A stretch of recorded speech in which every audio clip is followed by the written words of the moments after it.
Toyama is a small prefecture located on the western side of the island of Japan, with the Sea of Japan on one side and surrounded by mountains on all the others. I stayed in the small city of Takauka, a short walk from the train station.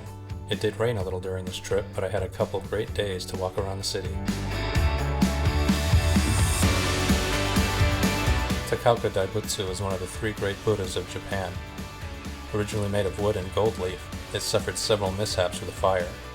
So, it was decided to reconstruct the statue in bronze using the metal casting expertise of local craftsmen. A short walk up the road is Takauka Castle Park. It is the site of the short-lived Takauka Castle built by Maeda Toshinaga. It was completed in 1609, but the lord died only 5 years later. Due to a law passed by the Tokugawa shogunate allowing only 1 castle per province, it was forced to close. Today it is the site of a pristine and quiet park with several walking trails and open picnic areas. It's a great place to relax and explore.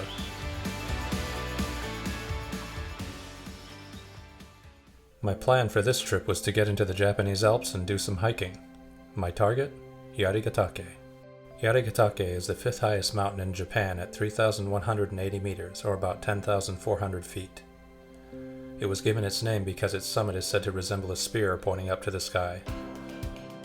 I went to Mont Bell and bought a hiking map, and...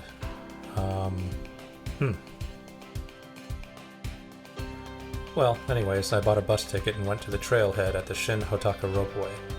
I followed an old mountain road for a little over 3 miles before entering the heart of the trail. From here it was about another 3 miles to Yarigatake.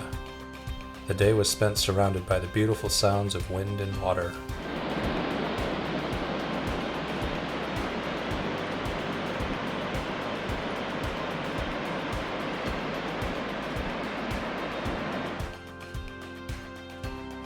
It's about a little over 4 hours of hiking, and I had about 4,000 feet of elevation to go, so I decided I would wait it out. The next morning, I headed for the summit. Getting an early start, just left the lodge,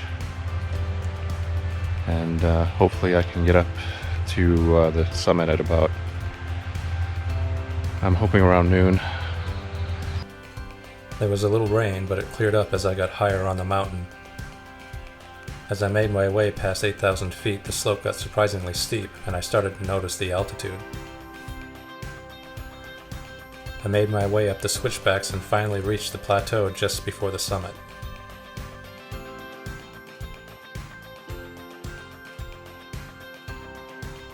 Yari Sanso, the summit lodge, sits just under the peak, and I dropped off my pack before making my way to the top.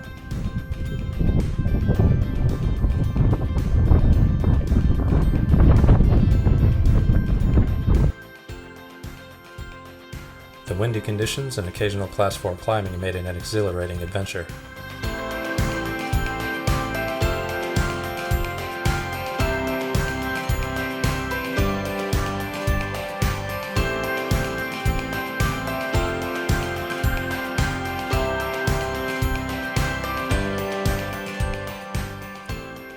After the hike, I continued my sightseeing and limped over to Takayama to see Hida Folk Village. A short bus ride from Takayama Station is Hida no Sato, a fascinating open-air museum featuring more than 30 traditional buildings from the Edo period. You can get a combination ticket at the station that includes the round-trip bus ride and entry to the village for about $10. The open concept in the museum allows you to walk to any of the buildings and view them at your own pace. The buildings all have a genkan where you remove your shoes. You can then walk around the building at your leisure and enjoy the sights, sounds, and smells of the smoldering fire pits. The historical exhibits include everything from woodcutting and handicrafts to temples and silk production. I spent hours just roaming the grounds and visiting the houses.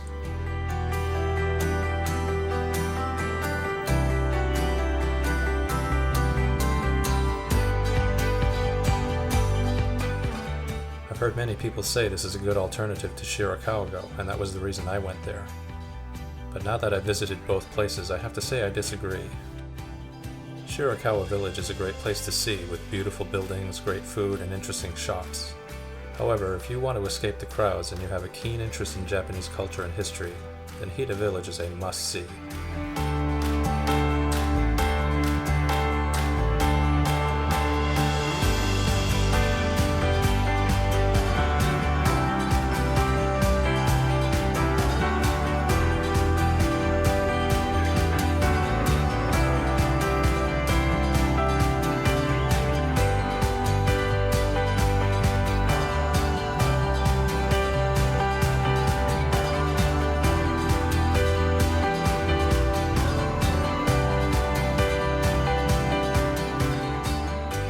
As is typical of my visits to Japan, I went to several different places. Here are some highlights.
There's so much to see and do in Japan, and I've only just scratched the surface.